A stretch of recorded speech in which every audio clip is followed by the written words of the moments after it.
اعوذ باللہ من الشیطان الرجیم بسم اللہ الرحمن الرحیم الحمد للہ رب العالمین والصلاة والسلام علی سید الانبیاء وخاتم المرسلین سیدنا و حبیبنا ابی القاسم محمد اللہم صلی علی محمد وآل محمد وعلی آلہ الطیبین الطاہرین المعصومین سیما بقیت اللہ اما بعد فقال اللہ تبارک و تعالی فی کتابہ المجید بسم اللہ الرحمن الرحیم بقیت اللہ خیر لکم ان کنتم مؤمنین صلوات پڑھیں بر محمد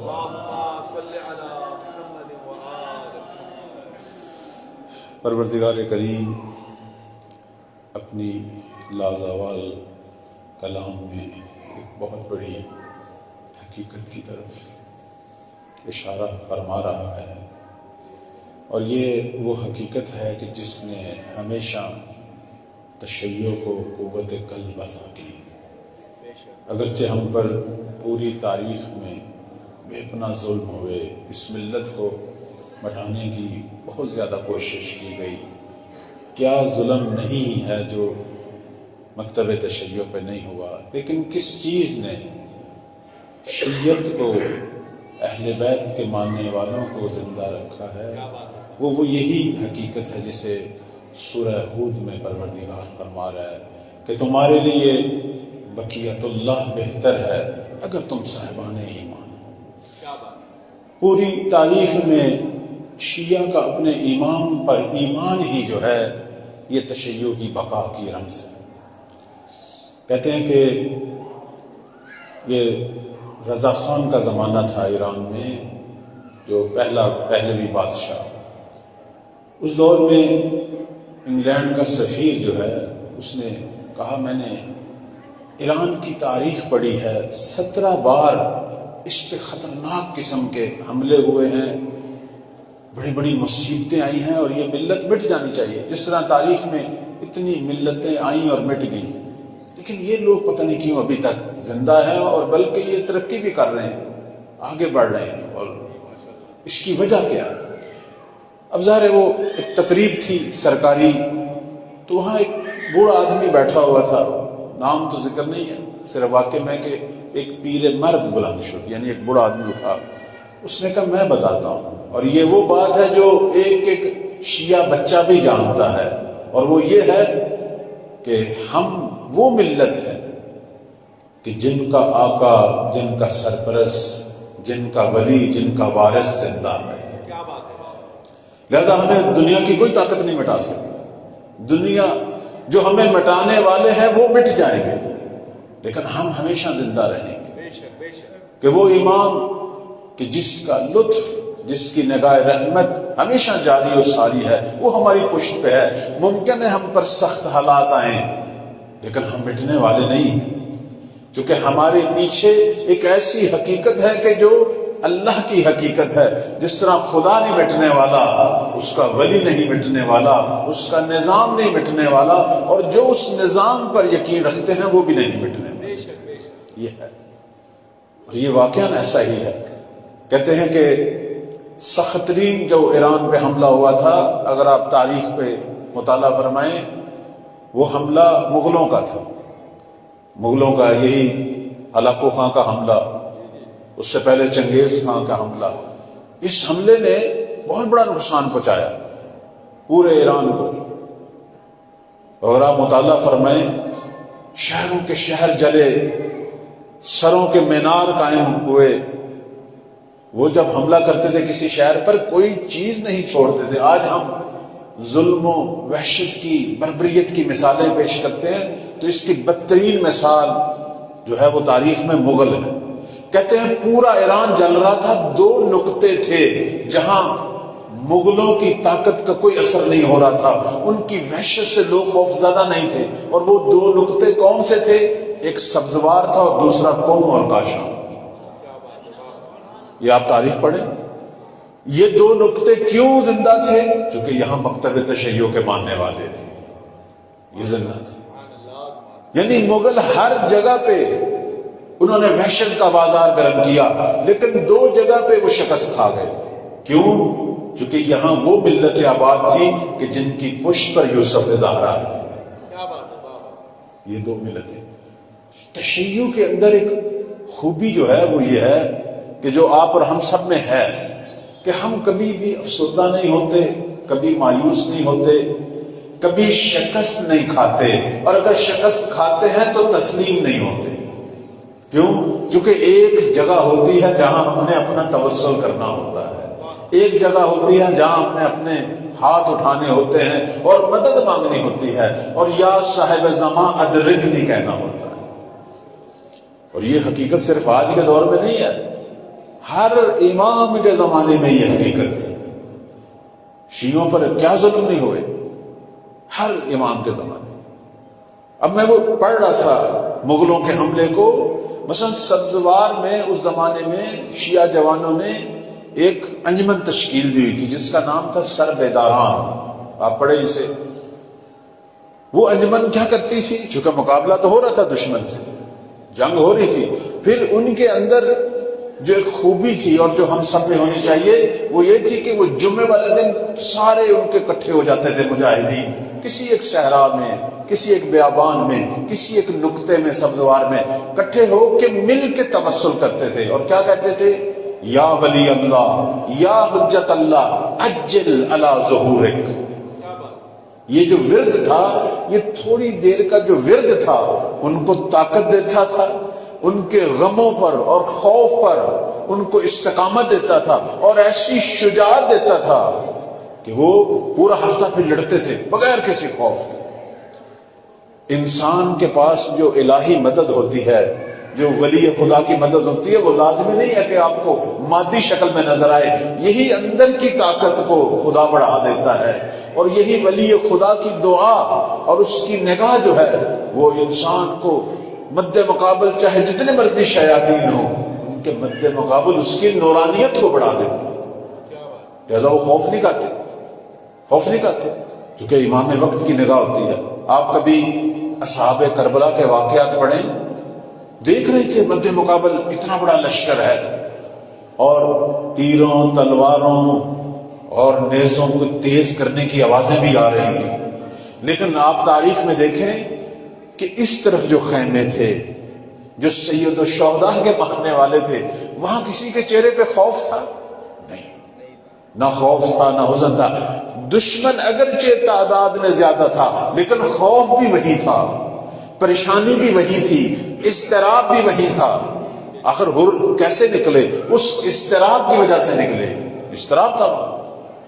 چونکہ ایک تو وہ دیکھ رہے تھے کہ یہ اولیاء خدا ہیں، یہ نسل پیغمبر ہے، ہم کن کو مارنے کے لیے آئے ہیں، یہ بھی تھی توجہ، اور دوسری طرف بلاخر مد مقابل خدا تھا، ادھر یزید تھا، ادھر شیطان تھا، خدا تھا، اور خدائی فوج چاہے تھوڑی ہو زیادہ ہو، خوف اس سے آتا ہے، ڈر اس سے آتا ہے، ہیبت اس کی ہوتی ہے، ہیبت تھی۔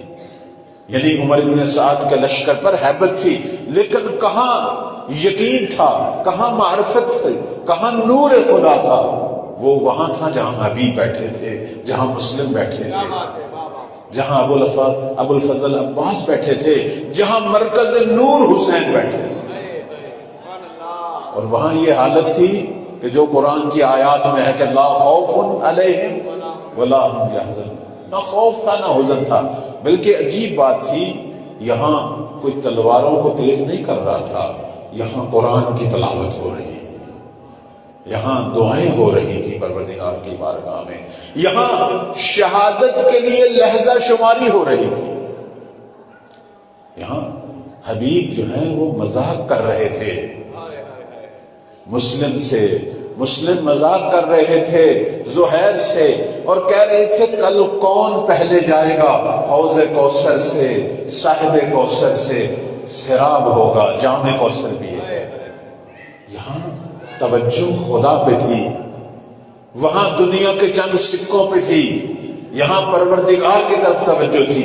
ایک الہی مدد یہی ہوتی ہے کہ جب انسان کی خدا مدد کرتا ہے، اس کی نگاہوں کو دنیا کے چند مال یا چند سکوں یا چند فرعونوں سے اٹھا کے خدا قہار، خدا رحیم اس کی نگاہ اپنے اوپر لے آتا ہے۔ اس کے لیے یہ دنیا، بھری ہوئی دنیا کوئی قیمت نہیں رکھتی۔ مل بھی جائے تو اسے خوشی نہیں ہوتی، اگر اس کے ہاتھ سے کوئی لے جائے اسے غمی نہیں ہوتی۔ یہ امیر المومنین جو دنیا کو طلاق دینے کی بات کرتے ہیں، وہ یہ نہیں ہے کہ دنیا بری ہے، دنیا اچھی ہے۔ دنیا سے انسان خوب استفادہ کرے اللہ کی راہ میں، دنیا بری نہیں ہے، دنیا سے وابستگی بری ہے، حب دنیا برا ہے۔ دنیا بری نہیں ہے، بلکہ دنیا تو اتفاقاً اس اعتبار سے اچھی ہے کہ آخرت میں جتنے ہمیں مقام ملنے ہیں اس دنیا میں ہونے والے امتحانوں سے ملنے ہیں، اس اعتبار سے تو اچھی ہے۔ دنیا مزرعہ آخرہ ہے۔ لیکن کب دنیا بری ہے؟ کہ جب میں دنیا کی محبت میں دنیا کے خالق کو بھول جاؤں، اس وقت دنیا بری ہے۔ کہ جب میں دنیا کی خاطر خدا کے غضب کو فراموش کر دوں، جب میں دنیا کی خاطر اپنا ایمان، اپنی آخرت سب کچھ برباد کر بیٹھوں، پھر یہ بری ہے، پھر یہ بری ہے، وابستگی بری ہے۔ یہاں جو کچھ بھی ہے وہ میرا اور آپ کا نہیں ہے بھائی، یہاں جو کچھ بھی ہے وہ میرا نہیں ہے۔ اور یہ تو میرے مولا علی کا فخر تھا، فرمایا کرتے تھے اے پروردگار میں تیری تقسیم پہ راضی ہوں کہ تو نے ہمارے دشمنوں کو مال دیکھ کر اس میں مست کر دیا ہے، اور ہم اہل بیت کو، آل محمد کو علم و معرفت دے کر اپنے وجود میں غرق کر دیا۔ دنیا میں انسان کو اگر معرفت مل رہی ہے، سمجھے کہ وہ مولا علی کی راہ پہ ہے، وہ زہرا کی راہ پہ ہے، وہ مہدی کی راہ پہ ہے۔ بعض لوگ پوچھتے ہیں جی ہمیں کیسے پتہ چلے گا ہم ٹھیک چل رہے ہیں یا نہیں چل رہے ہیں، ہمیں کیسے پتہ چلے گا ہم جنتی ہیں یا جہنمی؟ یہ دیکھ تو کس چیز سے محبت کر رہا ہے۔ اگر دنیا کی چیزوں سے محبت کر رہا ہے اور ان کی خاطر خدا اور اس کے ولی کو فراموش کر رہا ہے، ابھی سے معلوم ہے میری راہ کیا ہے۔ لیکن اگر میں خدا کو مد نظر رکھ رہا ہوں اور اس کے ولی کو مد نظر رکھ رہا ہوں اور ان کی خاطر دنیا کو چھوڑنے کو تیار ہوں، سمجھے کہ تو بھی راہ حق پہ ہے اور تیری منزل جنت ہے۔ یہ ہے حقیقت۔ میں یعنی ابھی بیٹھا ہوا اپنے آپ کو سمجھ سکتا۔ میرے عزیز و بزرگان، عرض یہ کر رہا تھا کہ اللہ تعالیٰ نے ہمیں جس طرح اتنے بامعرفت امام، اتنے عظیم المنزلہ امام عطا کیے، ساتھ ان اماموں کی برکت سے خدا نے ہمیں قوت استقامت بھی عطا کی ہے، نورانیت بھی عطا کی ہے کہ جو کچھ بھی ہو جائے دنیا ہار سکتی ہے، شیعہ حیدر قرار نہیں ہار سکتا۔ یہ ہے کیوں؟ ہمیشہ ہر دور میں ایک پشپنا، جیسے کہتے ہیں چھٹے مولا امام جعفر صادق علیہ السلام کو، اللہم صلی علی محمد وعلی، ایک شخص نے خط لکھا کہ مولا کبھی کبھی پریشان ہوتا ہوں، درد دل کرنے کو آپ کی خواہش ہوتی ہے کہ آپ کے پاس پہنچیں، آپ کی خدمت میں پہنچیں، اپنا درد بیان کریں، لیکن آپ بڑی دور ہیں، میں اور شہر میں رہتا ہوں، آپ کسی اور شہر میں۔ ظاہراً خراسان سے خط لکھا، امام مدینہ میں تھے، راستے جو ہے وہ ناامن ہیں، آپ تک پہنچنا بڑا مشکل ہے، کیا کروں؟ آخر انسان کا دل کرتا ہے نا اپنے امام سے درد دل کرے۔ کتنا خوبصورت فرمان ہے چھٹے مولا کا، جواب لکھتے ہیں، کہتے ہیں مومن ہم سے درد دل کرنے کے لیے ضروری نہیں ہے کہ تو ہم تک پہنچ، تو کہہ دیا کر خدا ہم تک پہنچا دیا کر، تو کہہ دیا۔ بلکہ اسی طرح کا ایک خط امام جواد علیہ السلام کو بھی لکھا، اس میں بھی اس نے کہا کہ مولا آپ سے گفتگو کرنے کو دل کرتا ہے، فرمایا مومن پہنچنا ضروری نہیں ہے، ہر ایک شفتین، اپنے لب ہلا، تو لب ہلائے گا خدا ہم تک پہنچا دے گا۔ کتنا خوبصورت فرمان ہے، کتنا خوبصورت شعر ہے۔ بہت بڑے شاعر گزرے سرزمین ایران کے، بہت بڑے شاعر جناب سعدی کہتے ہیں کہ یار نزدیک تر از من بے من اس، کہ میرا محبوب وہ ہستی جس سے میں متوسل ہوتا ہوں وہ دور نہیں ہے، بلکہ وہ اتنا نزدیک ہے کہ اتنا نزدیک میں خود اپنے نہیں ہوں جتنا وہ میرے نزدیک ہے۔ یار نزدیک تر از من بے من ہس، یعنی امام وقت جو ہے وہ آپ کے نزدیک آپ سے بھی زیادہ ہے، جس کی ایک مثال ہمارے بہت بڑے فقیہ اور عارف کے جن کی قبر مبارک اسی حرم میں ہے، حضرت ایت اللہ بہجت۔ یہ جملہ ہمیشہ ہمیں یاد رکھنا چاہیے، کہتے ہیں کہ جب تو کوئی بات کرتا ہے تیرے اپنے کان میں بعد میں جاتی ہے، مہدی زہرا کے کانوں میں پہلے پہنچتی ہے۔ یار نزدیک تر از من بے من ہس، میرا محبوب میرا وقت کا امام تجھ سے بھی زیادہ تجھ سے نزدیک ہے۔ بلکہ اور اس کے بعد اگلا جو مصرع ہے اس میں کہتے ہیں ان عجب کے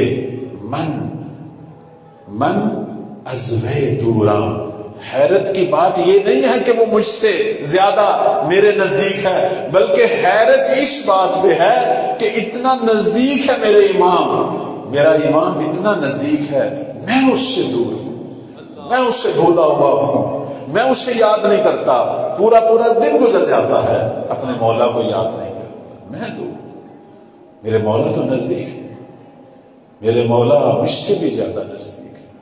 میرے عزیزو، آپ یہاں طلاب بھی تشریف فرما ہیں، عرض خدمت یہ ہے کہ ہمیں یہ فخر ہے اور یہ ہمارے لیے بہت بڑی حوصلہ افزائی ہے، یہ جو واقعات ہیں جو مولا سے تشرف کے زیارت کے، یہ بتاتے ہیں کہ امت کا باپ، کیونکہ یہ ملت کے باپ یہ ہے، امت کا باپ امت کے درمیان میں ہے، ہماری آوازیں سن رہے ہیں، ہمارے حالات پہ ناظر ہیں۔ حتیٰ امیر المومنین کا فرمان ہے، فرماتے ہیں کہ قائم زمانہ غیبت میں لوگوں کے گھروں میں بھی آئیں گے، لوگوں کے گلیوں کوچوں میں ان کے قدم اٹھیں گے، وہ تمہارے پاس آئیں گے، تمہیں دیکھیں گے، تمہیں سلام کریں گے۔ یہ ہے روایات میں کہ امام زمان ہمیشہ ہمیں سلام کرتے ہیں، ہمیں دیکھتے ہیں۔ فَيُسَلِّمُ عَلَى الْجَمَاعَ يَرَوْنَهُ، لوگوں کو دیکھتے ہیں، انہیں سلام کرتے ہیں، ہاں ہم نہیں دیکھ پاتے، ہم دور ہیں۔ ان عجب کہ من ازوے دوراں، تعجب کی بات یہ ہے کہ میں اپنے امام سے، میں اس ہستی سے جو میرے ماں باپ سے بھی زیادہ شفیق ہے۔ یہ امام رضا علیہ السلام کی تعبیر ہے، فرماتے ہیں کہ امت کا جو امام ہوتا ہے وہ والدین سے بھی زیادہ مہربان ہوتا ہے۔ ایک مقام آتا ہے کہ والدین اپنے بچوں کو دھتکار دیتے ہیں، امام نہیں دھتکارتے۔ امام تو وہ ہے جو گناہگاروں کو سینے سے لگاتے ہیں، امام وہ ہے کہ جو مشکلوں میں مشکل کشا بن کے آتے ہیں، امام وہ ہیں کہ جو ظلمتوں سے نکال کر نورانیت کی طرف لاتے ہیں، امام یہ ہے۔ لہذا امام کوئی صرف نیکوں کا امام تو نہیں ہوتا، امام تو گناہگاروں کا بھی امام ہوتا ہے، ان کی طرف بھی ان کی نگاہ ہوتی ہے، ان کے لیے بھی دعائیں خیر کرتے ہیں۔ یہ تو ہماری روایات میں ہے کہ مولا گناہگار امت کے لیے دعا کرتے ہیں رات، اور ان کے گناہوں کی اللہ کی بارگاہ میں بخشش مانگ کر سوتے ہیں اپنی امت کے لیے۔ اس سے بڑھ کر کیا ہو سکتی ہے بات؟ میں بھول جاتا ہوں اپنے خدا کو، بعض دفعہ میں اپنے گناہوں کو بھول جاتا ہوں، لیکن میرا امام نہیں بھولتا، وہ ہمارے گناہوں کو اللہ کی بارگاہ میں بخشش کے لیے پیش کرتے ہیں۔ یہ محبت ہے، اس سے بڑھ کر کیا ہو سکتی ہے؟ اس سے بڑھ کر کیا ہو سکتی ہے؟ عرض خدمت یہ ہے، اب یہاں طالب علم موجود ہیں، بسا اوقات پریشانیاں ہوتی ہیں، بالآخر دینی تعلیم کا جو سلسلہ ہے اس کے اندر آسانیاں نہیں ہیں، بہت مشکلات ہمارے لیے اس اعتبار سے بھی ضروری ہیں کہ سختیاں انسان کو کندن کرتی ہیں، سختیاں پرورش دیتی ہیں۔ کبھی بھی یہ نہ سوچا کریں کہ زندگی جو دنیاوی ہے اس کے اندر صرف آسائش آنی چاہیے۔ ابھی بھی بہت سارے لوگ اپنی کامیابی یہ سمجھتے ہیں کہ میں دنیاوی طور پر اگر خوشحال ہوں، مجھے کوئی پریشانی نہیں ہے، کوئی بیماری نہیں ہے، کوئی مجھے تنگ کرنے والا نہیں ہے، ہر جگہ پہ میرا احترام ہے، میری عزت ہے، پیسہ بھی فراوان ہے، وہ یہ نہ سمجھے کہ یہ کامیابی ہے۔ اگر یہ کامیابیاں ہوتی تو سب سے پہلے نبیوں کو ملتی، نبیوں کے اوصیاؤں کو ملتی۔ یہ کامیابی نہیں ہے۔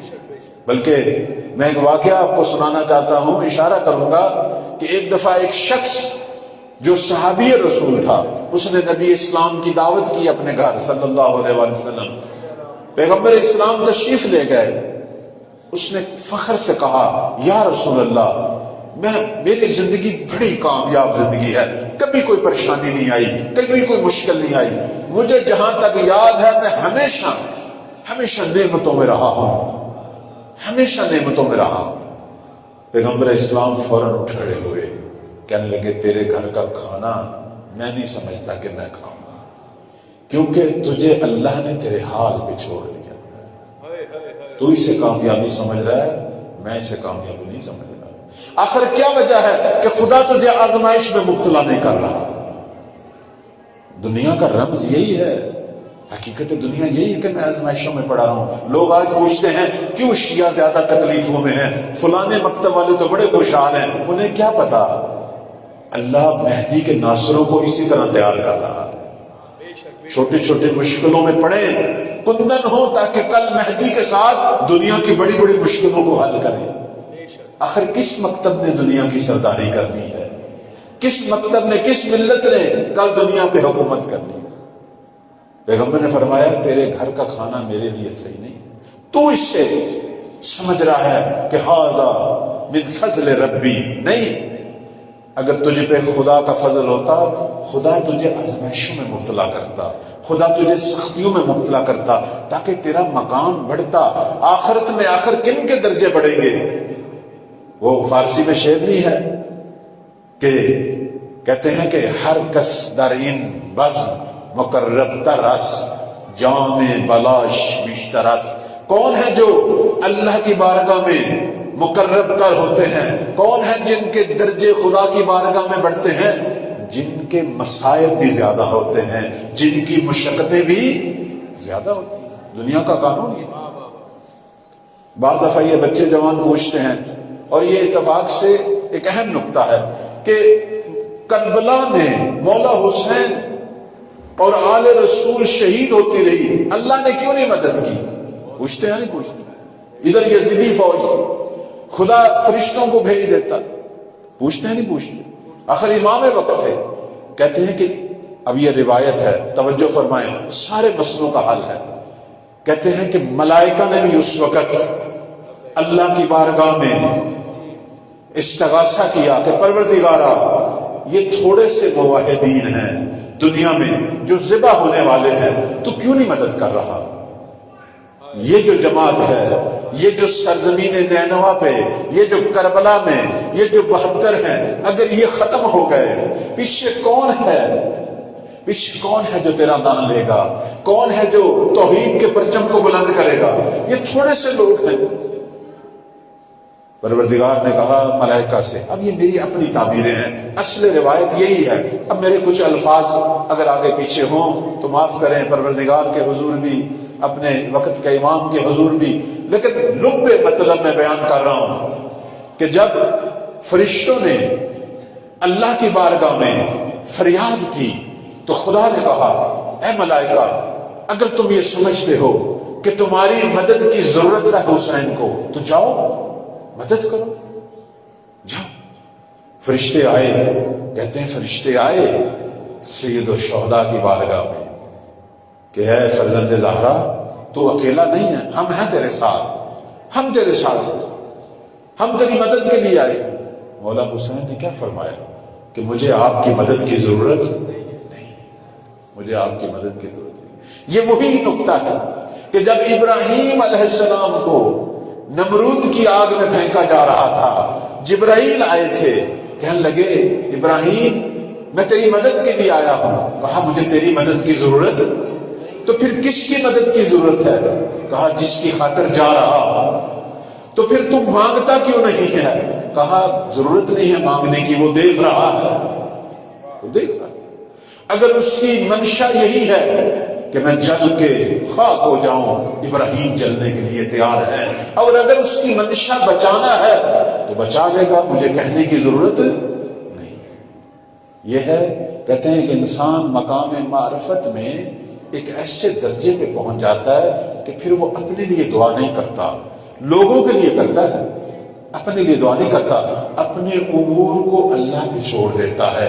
خدایا جس طرح تو چاہے اسی طرح میرے ساتھ کر۔ بلکہ ہمارے ائمہ کی دعا کیا ہے پروردگار سے کہ وفعل بی، اے پروردگار تو مجھ سے وہی کر جو تیرا ارادہ ہے۔ چونکہ میں ہو سکتا ہوں ایک ایسی اپنے لیے دعا مانگ لوں کہ جو میرے ظرف کے مطابق ایک چھوٹی چیز ہے، اور تو اپنی ذات کے مطابق ایک بڑی چیز دینا چاہتا ہے۔ اس لیے کہتے ہیں کہ جو الہی لوگ ہیں وہ اپنے لیے دعا نہیں کرتے، وہ اگر دعا کرتے ہیں تو باقیوں کے لیے کرتے ہیں۔ ابھی ایام فاطمیہ گزرے، آپ سب نے یہ سنا ہوگا کہ امام حسن مجتبی علیہ السلام کی یہ حدیث، یہ روایت فرماتے ہیں کہ ہم پوری رات ماں زہرا کو دیکھتے تھے، پوری رات دعائیں کرتی تھی، لیکن اپنے لیے نہیں کرتی تھی، ہمسایوں کے لیے کر رہی ہیں، باقی مسلمانوں کے لیے کر رہی ہیں۔ یہ ایک ولی خدا کی نشانی ہے۔ فرشتے آئے سید الشہداء کے پاس، ہم تیری مدد کے لیے آئے ہیں حسین، تو تنہا نہیں ہے۔ فرمایا مجھے مدد کی ضرورت نہیں ہے، مجھے مدد کی ضرورت نہیں ہے۔ پھر مولا کا جملہ فرماتے ہیں جو کام تم کرنا چاہتے ہو میں حسین خود بھی کر سکتا ہوں۔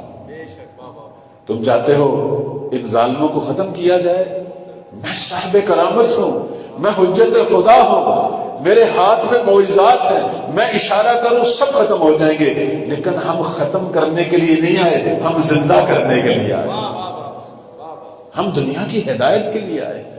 کوئی بات نہیں، ہم استقامت دکھائیں گے، ہم استقامت دکھائیں گے، ہم لوگوں کو، آنے والی نسلوں کو، دنیا کو دکھائیں گے کہ جب کوئی ظالم ظلم کرے، مظلوم کی استقامت کیا ہونی چاہیے، مظلوم کا توکل کیا ہونا چاہیے، مظلوم کا صبر کیا ہونا چاہیے، آخر یہ بھی دیکھنا چاہیے نا۔ اور فرمایا کہ اسی امت میں سے جو ہمیں مارنے کے لیے آئی ہے، پتہ نہیں کتنے لوگ ہدایت پا جائیں گے۔ اور ہوا بھی ایسے کہتے ہیں کتنے ہی لوگ، صرف جناب ہور نہیں تھے، ہور پہلی مثال ہے۔ پورے دن میں یہ جتنے گھنٹے یہ مارکا، یہ توحید کا، یہ حق و باطل کا یہ جو مارکا تھا، اس مارکے میں کتنے ہی لوگوں نے ہدایت پائی، کتنے لوگ، حتیٰ آخری وقت جب سید الشہداء کا کوئی بھی نہیں بچا، اکیلے تھے، تنہا تھے میرے مولا، اور استغاثہ بلند کر رہے تھے، اس وقت کوئی بھی نہیں تھا۔ جب اس وقت تنہا تھے مولا حسین، اور کہا نا حل من ناصر ینصرنا، کہتے ہیں مد مقابل گروہ سے دو بھائی آئے۔ اب یہ مقاتل کی روایت میں دیکھیں، نام میرے ذہن سے نکل گئے، تھے دونوں بھائی آئے، عصر کا ٹائم ہے، حسین تنہا ہے، دونوں آئے اور آ کے کہنے لگے اے فرزند زہرا، اب تیری تنہائی ہم سے نہیں دیکھی جاتی، اب تیری غربت ہم سے نہیں دیکھی جاتی، تو نے سب کچھ اللہ کی راہ میں دے دیا، کچھ نہیں بچا تیرے پاس، حتیٰ اصغر بھی اللہ کی راہ میں دے دیا۔ جناب علی اصغر کی شہادت، کہتے ہیں کہ کربلا کے واقعات میں سخت ترین لحظات تھے جو سید الشہداء پہ گزرے، جناب علی اصغر کی شہادت، جس میں سید الشہداء نے بڑا گریہ کیا، سخت ترین لحظات، لیکن اس کے اندر جو نقطہ ہے، جو درس ہے ہمارے لیے، کہتے ہیں علی اصغر کا لاشا حسین نے اٹھایا ہوا تھا سرزمین کربلا پہ، اور اللہ کی بارگاہ میں لاشا اٹھا کے صرف اتنا کہا کہ پروردگارا میں اس لیے اس شہادت پہ صبر کر رہا ہوں چونکہ مجھے پتا ہے تو دیکھ رہا ہے، اللہ تو دیکھ رہا، تیری خاطر اصغر بھی دینے کو تیار ہو اور دے دیا، تو دیکھ رہا۔ کہتے ہیں انسان جس سے محبت کرتا ہے نا، اس کے لیے قربانی دیتا ہے، اسے لطف آتا ہے، آتا نہیں آتا، جس سے محبت کرتا ہے جب اس کے لیے قربانی دیتا ہے اسے لطف آتا ہے۔ یہ میرے مولا کی سب سے بڑی آزمائش تھی، لیکن مولا حسین کا لطف تو دیکھیں، اتنی سخت آزمائش، اتنا گریہ بھی کیا، اور اس کے بعد کہنے لگے پروردگارا حسین راضی ہے چونکہ تو دیکھ رہا ہے، تو دیکھ رہا ہے، میں اس لیے صبر کر رہا ہوں۔ تو وہ دونوں بھائی آئے، کہنے لگے ہماری کوئی بخشش کی گنجائش ہے؟ ہم نے پورا دن قتل کیا ہے، آپ کے ساتھیوں کو، آپ کے بھائیوں کو، آپ کے بچوں کو، ہم ظالم ہیں، لیکن کوئی گنجائش ہے اگر ہم اب توبہ کریں؟ تو سید الشہداء کا جملہ سنیں، فرماتے ہیں یہ استغاثہ تم دونوں کے لیے تو میں بلند کر رہا تھا، چونکہ مجھے پتا تھا ابھی میرے دو ادھر ہیں، ابھی تم دونوں کے لیے تھے۔ اس کے بعد بھی مولا نے استغاثہ بلند کیا، یہ دونوں آئے، امام کی طرف سے لڑے، شہید ہو گئے۔ عرض خدمت یہ ہے کہ یہ استغاثہ ابھی بھی ہے، آج بھی ہے۔ ہر زمانے کا امام استغاثہ کرتا ہے، ہر زمانے کا امام ہمیں رائے ہدایت کی طرف بلاتا ہے، ہم نہیں سنتے۔ یہ ہماری غفلت ہے، یہ ہماری بے معرفتی ہے۔ کیوں کہا گیا ہے کہ زمانے کے امام کی معرفت حاصل کرو؟ کیوں کہا گیا؟ کیوں کہا گیا کہ ہر چیز سے زیادہ ضروری وقت کے امام کی معرفت ہے، ہر چیز سے زیادہ۔ ابھی ہم نے جانا ہے، گھر میں 2 لقمے کھانے ہیں، اس سے بھی زیادہ ضروری معرفت کیا ہے؟ اپنے امام پہ توجہ کرو، اپنے امام سے اظہار عشق کرو، اپنے امام کی خاطر کوئی قدم اٹھاؤ، کوئی کار خیر کرو اپنے امام کی نیابت میں۔ آخر میرے مولا کیوں عالم غربت میں تنہا ہے؟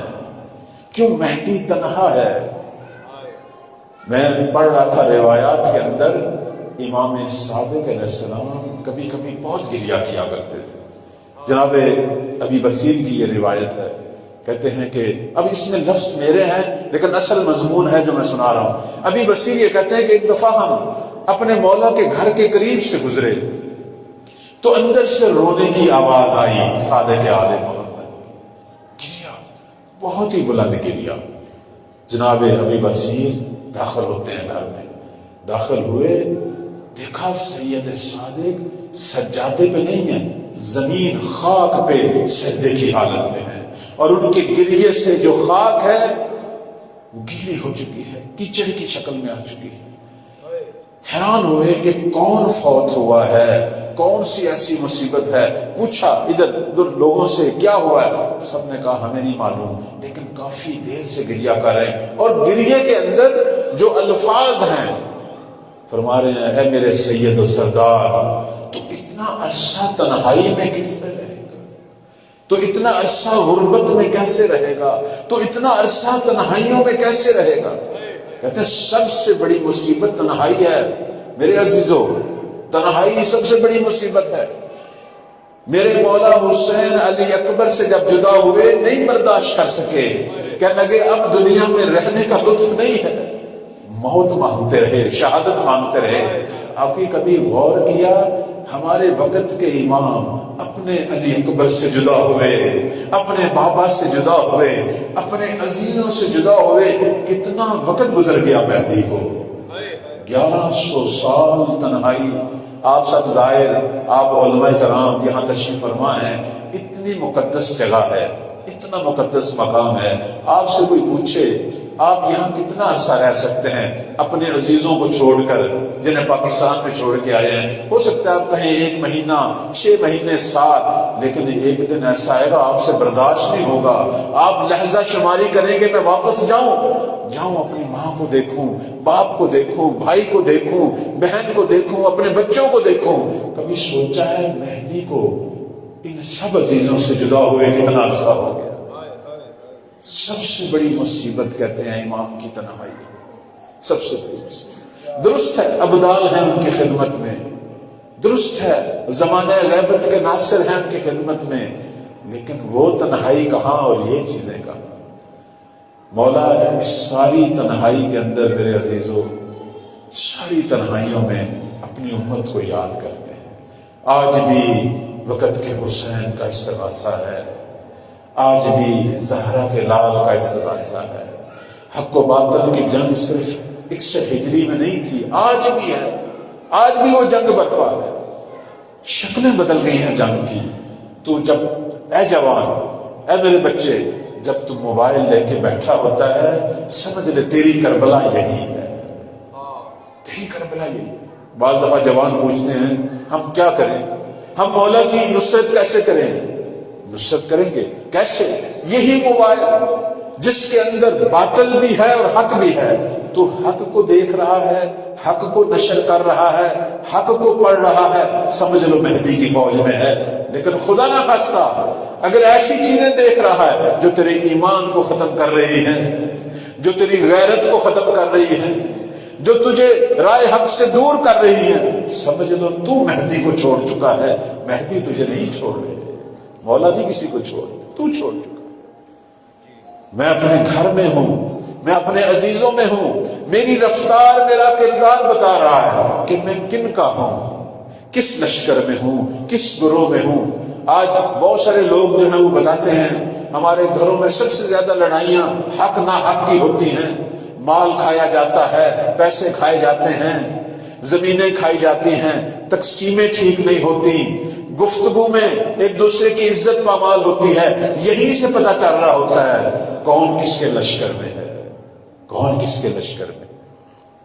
کبھی آپ نے سوچا زہیر کے پاس کتنا مال تھا، ایک ملاقات ہوئی تھی اس کی حسین سے، اس نے سب کچھ چھوڑ دیا، حتیٰ اپنی بیوی کو بھی چھوڑ دیا کہ جس سے حسین مل گیا اب اسے دنیا کی کسی چیز سے کوئی دلچسپی نہیں، اسے اب دنیا کی کسی چیز سے۔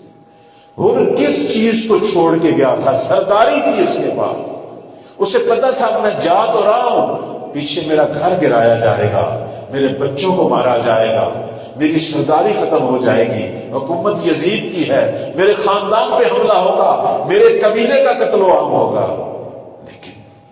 لیکن جو اہل حق ہیں وہ ہر چیز کو قربان کرتے ہیں، اپنے مولا کا لشکر نہیں چھوڑتے، اپنے مولا کی توجہ نہیں چھوڑتے۔ کہتے ہیں جب ہر چھوڑ کے آیا تھا نا سب کچھ مولا حسین کی طرف، سب کچھ چھوڑ کے آیا تھا، امام کے پاس آ کے اس نے یہی کہا تھا کہ میرے لیے گنجائش ہے توبہ کی، تو امام نے نیچے گرے ہوئے ہر کو اٹھایا، اپنے سینے سے لگایا، کہا کیوں نہیں، انت حر فی الدنیا والآخرہ۔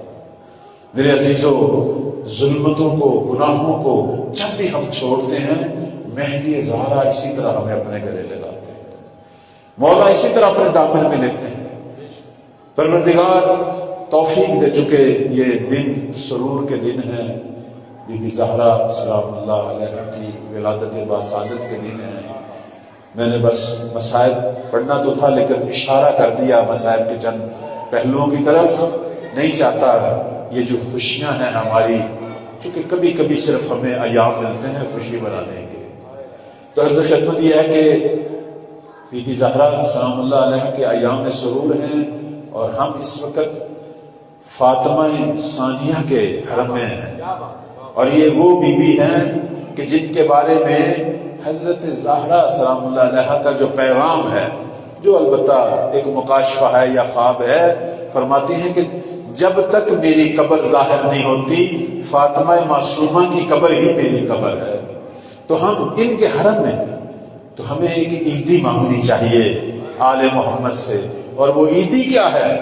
وہ عیدی یہ ہے کہ ہمیں امام زمان یعنی فرزند زہرا کی معرفت نصیب ہو، ہمیں ان کی نگاہوں میں قرار پائیں، ہم اپنے مولا کی دعاؤں میں قرار پائیں، ہم مہدی کے لشکر میں قرار پائیں، ہم مولا کے ان خدمت گزاروں میں سے قرار پائیں کہ جو امام کے سرور کا باعث ہیں، جو امام کی آرامش کا باعث ہیں۔ پروردگارا ہمیں وہ ملت قرار دے جو مولا کے ظہور میں تاجیل کا باعث بنے۔ خدایا ہمارے گناہوں کو معاف فرما، ہمارے مادی اور معنوی رزق میں وسعت عطا فرما۔ پروردگارا جو حاجتیں یا احباب لے کر بیٹھے ہیں ہمارے دلوں میں ہیں، تو دلوں کے حالوں کو جانتا ہے، ہماری حاجتوں کو پورا فرما، ہمارے ملک پہ رحم فرما، ہمارے وطن کے اندر ہماری ملت جن مصیبتوں کا شکار ہے خدایا ہمیں اچھے حکمران عطا فرما، ہماری ملت کو مشکلات سے نکال۔ جہاں جہاں بھی یہ مملکت وہ مملکت، جہاں جہاں بھی مسلمان مشکلات کا شکار ہیں، خدایا ظالموں کو نیست و نابود فرما، مظلوموں کے ناصر مسیح عالم کے ظہور میں تعظیم فرما۔